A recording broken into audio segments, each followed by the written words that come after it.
Aqui é o Rodrigo começando o primeiro episódio shakespeariano do Cultbook.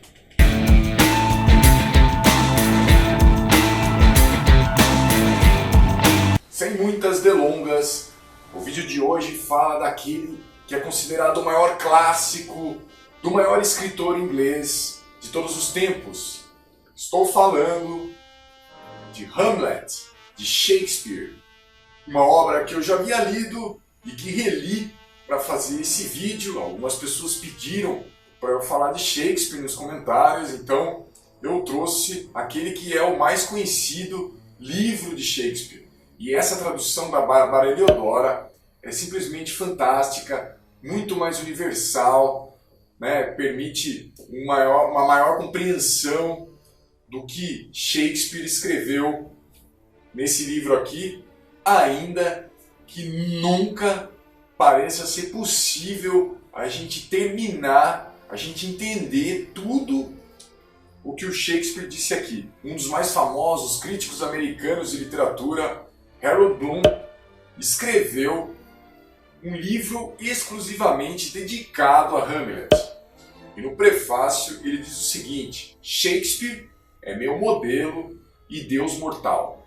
Mas antes de entrarmos diretamente no enredo de Hamlet, é sempre bom lembrar que, como um bom clássico, esse não é diferente, tem muitas histórias, muitos questionamentos, muitos desdobramentos que envolvem esse livro. O mistério em Hamlet já começa na investigação da origem da história. Muitos dizem que Hamlet é uma peça que foi baseada em um escrito anterior, Ur-Hamlet, que algumas pessoas atribuem a um outro escritor, o Thomas Kyd, mas há também gente que acredita que Ur-Hamlet foi escrito pelo próprio Shakespeare, que reescreveu a peça quando criou o Hamlet definitivo. Recentemente, o pessoal de Oxford, através de suas pesquisas, admitiram que Shakespeare teve a ajuda de um coautor em algumas de suas peças, o que nesse caso faz aumentar ainda mais o mistério em torno da escrita de Hamlet. Mas entre tantas dúvidas da origem de Hamlet, há algumas certezas. Uma delas é de que essa história é uma das mais universais da literatura universal. E a outra é que Hamlet é a peça mais longa do repertório de Shakespeare. Hamlet, de fato, é capaz de reunir a maioria dos dilemas da humanidade. É um personagem, como a gente costuma dizer, em busca de entender o sentido da vida, no caso da sua vida, mas que de alguma forma ajuda também a gente a entender ou questionar o sentido da nossa vida. No entanto, se você é aquele que busca em um livro respostas prontas, fuja de Hamlet. Para mim, essa obra é um dos exemplos máximos daqueles textos que a gente vai lendo e a cada vez que a gente para, a cabeça fica borbulhante de questões, de dúvidas e muitas vezes de coisas que a gente não entende e tem que voltar para reler. Eu até diria que Shakespeare é um cara que veio para complicar ainda mais a nossa já complicada existência. A história é mais ou menos a seguinte: Hamlet é um príncipe do reino da Dinamarca e num belo dia, ou melhor, numa bela noite, o fantasma do seu falecido pai lhe aparece. E esse fantasma revela ao príncipe que foi assassinado pelo seu próprio irmão, que depois, além de lhe tomar o trono, tomou também a sua mulher, a rainha, que é mãe de Hamlet. E a partir disso, o rei, ou melhor, o fantasma do rei, convoca Hamlet, aquela que seria até então a sua grande missão em vida, vingar a morte do pai. E ao receber essa missão, Hamlet estabelece como estratégia aquilo que muita gente faz quando não entende alguma coisa ou quer fugir de uma obrigação. Ele se finge de louco, é verdade.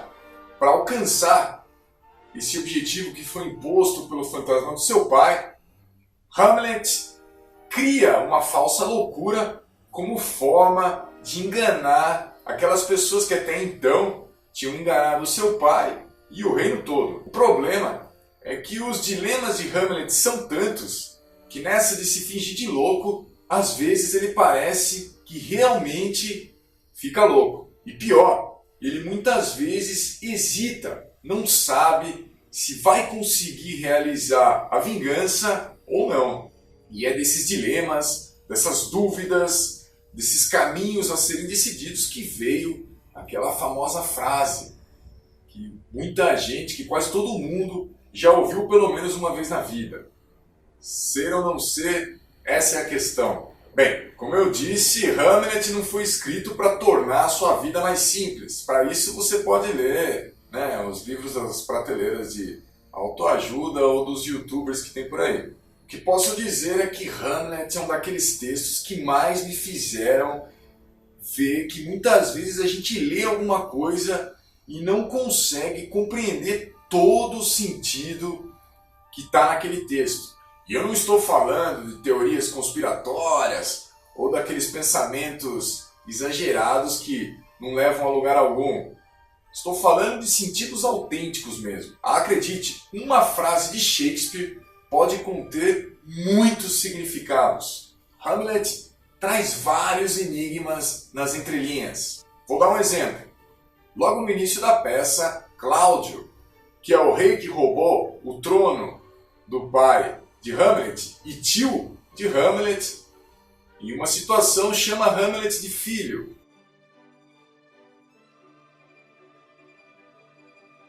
E o que poderia ser apenas uma forma carinhosa ou, quem sabe, hipócrita de tratamento do rei golpista com o sobrinho é muito mais do que isso. Ou pode ser muito mais do que isso. Naquele momento já sabemos que o tio de Hamlet está casado com a mãe de Hamlet, a rainha. No entanto, a história não deixa claro desde quando o rei traidor e a rainha tinham um relacionamento. E por isso fica para sempre uma dúvida se quando Cláudio, o tio de Hamlet, o chama de filho, ele está dizendo apenas uma forma carinhosa ou formal de tratar o cara, ou se de verdade Cláudio não seria o pai de Hamlet, ao invés do rei fantasma, que é o pai de Hamlet. E a partir do momento que Hamlet tem que se vingar do seu pai contra aquele que pode ser o seu pai, tudo fica mais difícil para ele. Especialistas na obra de Shakespeare falam muito de como Hamlet representa aquelas coisas em nossa vida que nós não pedimos, mas são impostas.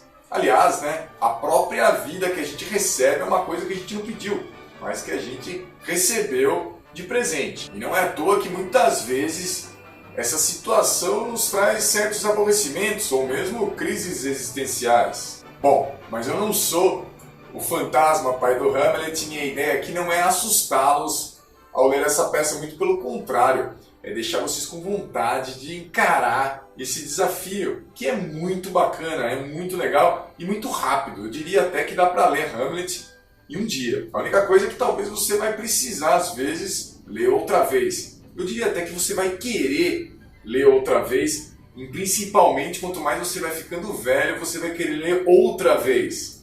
Esse que é o grande barato dos maiores clássicos da literatura. Então é isso.